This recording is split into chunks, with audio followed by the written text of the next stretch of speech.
Hello everyone. We are continuing with class 12th English question bank and doing the part of poetry. The chapter is 4. A Thing of Beauty is the name of the chapter, which is written by John Keats. So now let us look at the stanza 1.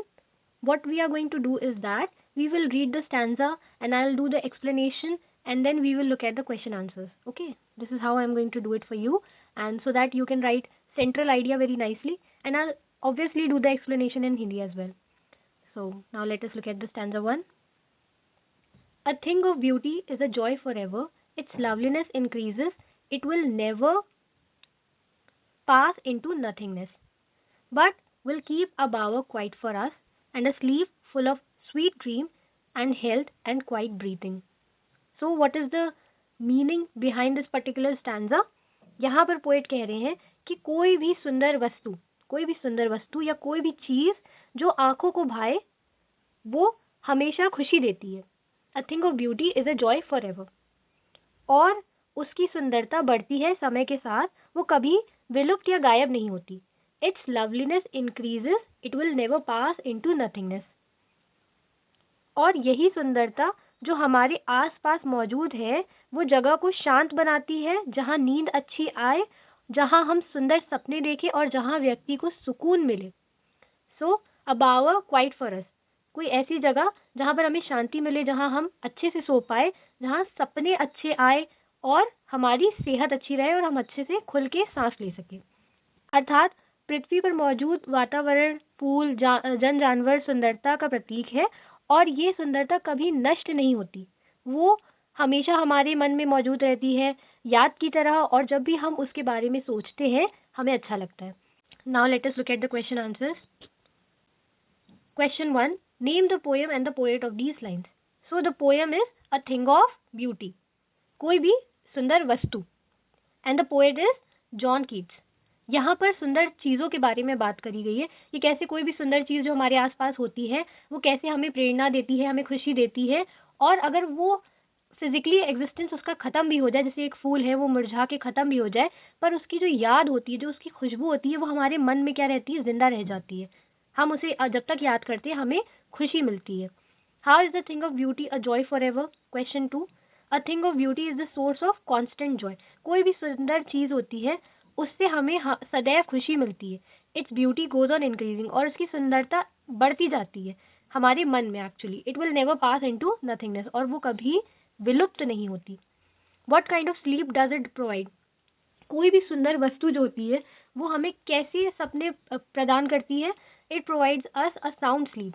इसकी वजह से हमें अच्छी नींद मिलती है जिसमें अच्छे सपने होते हैं, full of sweet dreams, health and peaceful breathing, जिसमें हमें तंदुरुस्ती मिलती है और हम सुकून से सांस ले पाते हैं.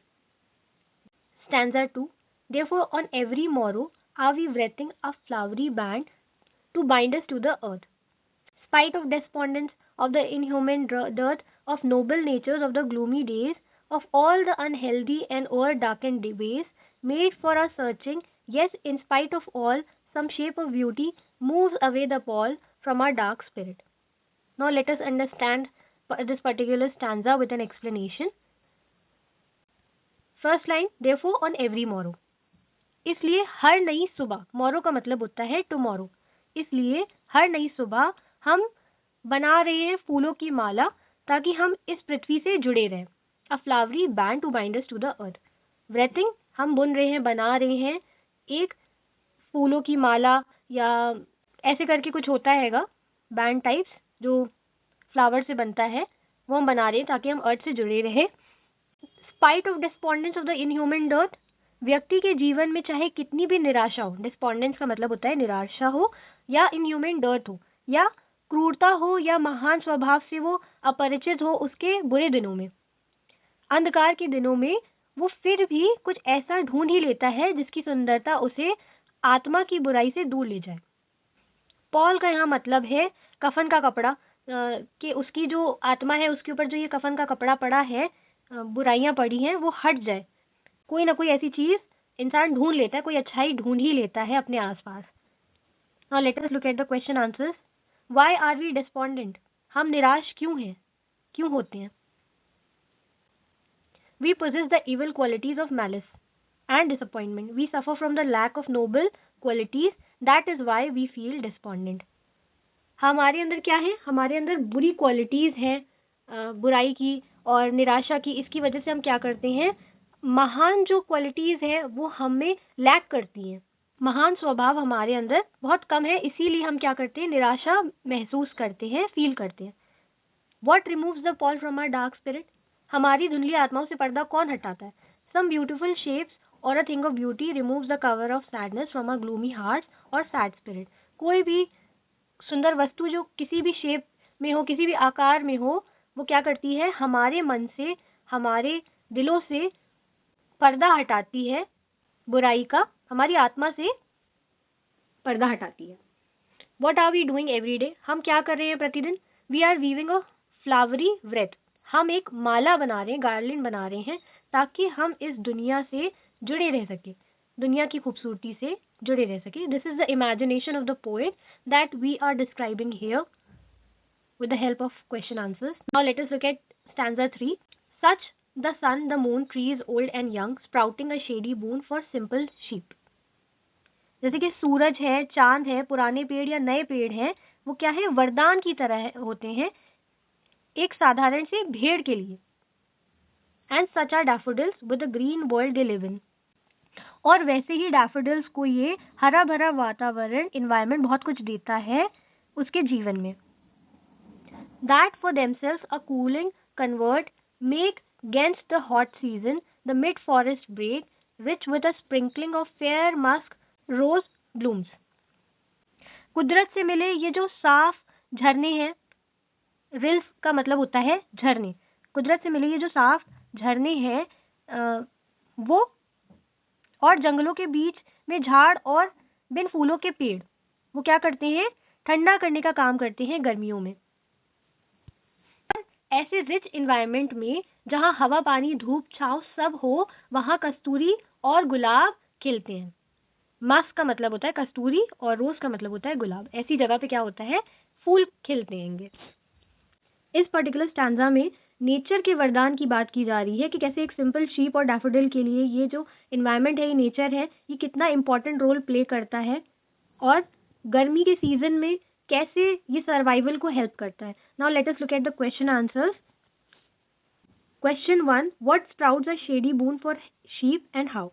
भेड़ों के लिए वरदान के समान छायादार पुंज कौन उगाते हैं?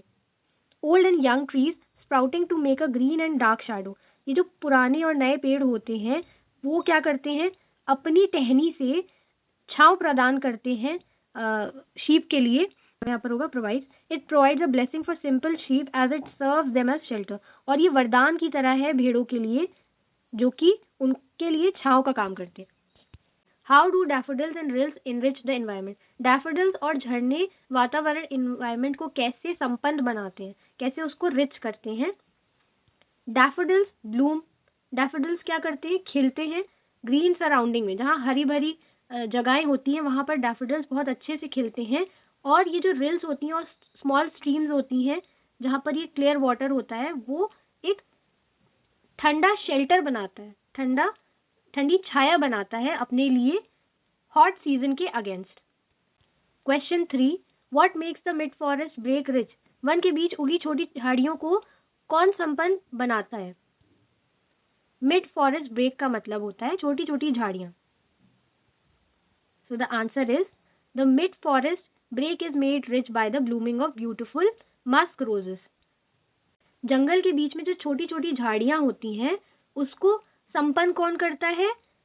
उसको संपन्न करते हैं मस्क और रोजेस के ब्यूटिफुल फ्लावर्स जो उनके बीच में उगते हैं. ठीक है. Stanza 4. And such too is the grandeur of the dooms we have imagined for the mighty dead, all lovely tales that we have heard or read, an endless fountain of immortal drink pouring onto us from the heavens brink. इसका क्या तात्पर्य है? इसका मतलब है कि बुरे दिनों में जो हम अपने पूर्वजों की महानता को याद करते हैं और जो भी हम उनके बारे में कहानियां सुनते हैं या पढ़ते हैं, वो ना खत्म होने वाले फाउंटेन, फवारे की तरह है जिसमें से अमृत बहती है. इमॉर्टल ड्रिंक, अमृत बहती है और हम पर गिरती है, वो पोर करती है हम पर स्वर्ग के द्वार से, हेवन से, जन्नत के दरवाजे से या द्वार से. Now let us look at the question answers. I hope you are understanding whatever I am explaining. It is really necessary for you to understand each and every stanza so that you can write down the answers very well and do the central idea of the particular poem. Okay, now let us look at the questions. Explain the grandeur of the dooms. Grandeur of the dooms, कयामत की शान, इसका क्या समझते हैं? इसको स्पष्ट कीजिए, explain कीजिए. This means the magnificence that we imagine for our mighty dead forefathers on the doomsdays. अब इसका मतलब है जो भी महानताएं हैं हमारे पूर्वजों की, हम उसे इमेजिन करते हैं, याद करते हैं अपने बुरे दिनों में, उसे कहते हैं कयामत की शान. What is the thing of beauty mentioned in these lines? इन पंक्तियों में वर्णित सुंदरता की वस्तु क्या है? इसमें कौन सी सुंदर वस्तु के बारे में बात की गई है इस पर्टिकुलर स्टैंजा में? A thing of beauty इसमें क्या है? The lovely tales of mighty and brave men. जो प्यारी प्यारी कहानियां हम सुनते हैं इन महान और बहादुर आदमियों की, who are now dead, और जो मर चुके हैं, और उनके बारे में क्या किया गया है इस लाइन में मेंशन किया गया. Question 3. What image does the poet use in these lines? इन पंक्तियों में कवि ने किस कल्पना का वर्णन किया है? The poet used the image of an endless fountain of immortal drink. Poet ने एक इमेज का चित्रण किया है जहां पर एक फवारा बह रहा है और उसमें से वो बहता ही जा रहा है और उसमें से क्या बह रहा है? इमॉर्टल ड्रिंक बह रही है, अमृत बह रहा है. To describe the beautiful blessings of the earth. और ये इमेज उन्होंने क्यों यूज करी है? इसलिए करी है कि वो अर्थ की जो ब्लेसिंग्स है उसको डिस्क्राइब कर सके. इमॉर्टल ड्रिंक जो बहती ही जा रही है वो क्या है? अर्थ के बारे में चित्रण किया गया है कि अगर कोई सीजन भी है वो बदल के फिर दोबारा आता है अर्थ पे. अगर गर्मी गई तो वापस भी पलट के आती है सर्दी के बाद, है ना. और अगर फूल हैं और फिर वो मुरझा गए, पेड़ हैं अगर मुरझा गए हैं तो पतझड़ के बाद बाहर भी आती है. So it is like an endless fountain of immortal drink. Earth का जो इन्वायरमेंट है उसको डिस्क्राइब किया जा रहा है, उसकी ब्यूटी को डिस्क्राइब किया जा रहा है. The earth has bestowed upon us with sun, moon, flower, river, greenery etcetera. और अर्थ से हमें क्या क्या प्रदान हुआ है, मिला है?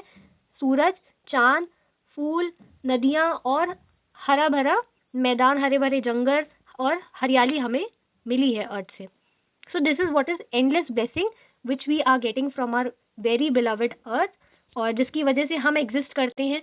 पूरी यूनिवर्स में अभी तक ऐसा कुछ देखने को नहीं मिला है, जबकि पेड़ पौधे हमारे लिए क्या है? बहुत आम है, हमारे लिए बहुत ही आम सी बात है. हमारे आसपास हमें आराम से देखने को मिल जाता है. इवन इन सिटीज हम क्या करते हैं? प्लांट करते हैं अपने अपने घरों में, पॉट्स में. सो लेकिन अगर हम अर्थ के बाहर चले जाए, जस्ट इमेजिन, क्या आपको सबसे रेयरेस्ट चीज क्या है यूनिवर्स में? क्या वो डायमंड है? क्या वो गोल्ड है? Anything that is precious humans के लिए इस टाइम पे वो क्या होनी चाहिए? आपको क्या लगता है? दैट इज वुड, लकड़ी. पूरे यूनिवर्स में अर्थ के सिवा कहीं पर भी लकड़ी नहीं देखने को मिलती है. एंड लकड़ी और ये प्लांट्स, पौधे, हरियाली क्या है? रिस्पॉन्सिबल है ऑक्सीजन के लिए, और ऑक्सीजन पे हमारी लाइफ डिपेंड करती है. और इसी की वजह से कितना कुछ क्रिएट हो रहा है एनवायरनमेंट में अर्थ के. सो हमें ग्रेटफुल होना चाहिए, थैंकफुल होना चाहिए, क्योंकि ऐसे भी प्लैनेट्स हैं जहाँ पर डायमंड की रेन होती है. हम डायमंड को कितना प्रेशियस मानते हैं क्योंकि ये इन अर्थ में क्या है? रेयर है. लेकिन बाहर क्या है? इसकी क्वांटिटी बहुत ज़्यादा है यूनिवर्स में. लेकिन जो रेयर चीज़ है that is would, and we should be very grateful for what we have on our very earth. Now let us look at the central idea of this particular poem. This is very precisely written here, but I will try to explain it in my words so that you can write in your words in answer sheets. The poem A Thing of Beauty is composed by John Keats. ये जो poem है Thing of Beauty, इसको लिखा है John Keats ने. बहुत beautifully उन्होंने ये लिखा है और अर्थ की प्रशंसा करी उन्होंने. कैसे? In this poem the poet says that the beautiful things are the source of great and permanent joy. उन्होंने इस पोएम में कहा है कि जो भी सुंदर वस्तु होती है वो बहुत ही ज़्यादा महान होती हैं और वो परमानेंटली हमें खुशी प्रदान करती हैं. The beautiful things are never forgotten. कोई भी सुंदर वस्तु होती है उसे कभी भुलाया नहीं जाता है. और सुंदर वस्तुओं में सिर्फ नॉन लिविंग थिंग्स नहीं आती हैं, इसमें हम पेड़ों की भी बात करें, हम व्यक्तियों की भी बात कर रहे हैं. और वो कैसे एग्जिस्ट करते हैं? अगर वो फिजिकली भी ख़त्म हो जाए तो हमारी मेमोरीज में वो जिंदा रहते हैं, और जब भी हम उनके बारे में याद करते हैं हमें खुशी मिलती है. Beauty lies in a mountain scene. जो सुंदरता है वो पहाड़ों के सीन में हमें देखने को मिलती है. Magnificent building. कोई भी बहुत ऊंची ऊंची इमारतें हैं, बहुत खूबसूरत लगती हैं देखने में, या कोई वाटरफॉल हो। कभी भी हम कहीं घूमने जाते हैं, वो नज़ारे हम क्या करते हैं, अपने ज़हन में बैठा के वापस आते हैं, और जब भी उसके बारे में बात करते हैं तो हमें खुशी मिलती है कि हाँ, हम यहाँ घूमने गए थे, हम कश्मीर घूमने गए थे, हम कन्याकुमारी घूमने गए थे, हमने वहाँ पर ग्रीनरी देखी, हमने वहाँ बर्फ़ देखी। ये सब डिस्कस करके हम कितना खुश होते हैं। तो वही जॉन कीट्स यहाँ पर एक्सप्लेन कर रहे हैं कि अर्थ की जो ब्यूटी है, मैग्निफिसेंस है, वो हम कभी भूलते नहीं हैं, वो किसी ना किसी रूप में वापस हमारे पास पलट कर आती है। When we often suffer physical और इमोशनल पेन, और जब भी हमें दुख होता है तो हम क्या करते हैं, उसी ब्यूटी को याद करते हैं। Beautiful things around us make us feel happy, और जो भी सुंदर वस्तुएं होती हैं हमारे आसपास, वो हमारे मन को क्या करती हैं, खुशी प्रदान करती हैं। So here we are done with this particular chapter with stanzas and central idea. Thank you for watching, and we will continue with another chapter in another video. Thank you.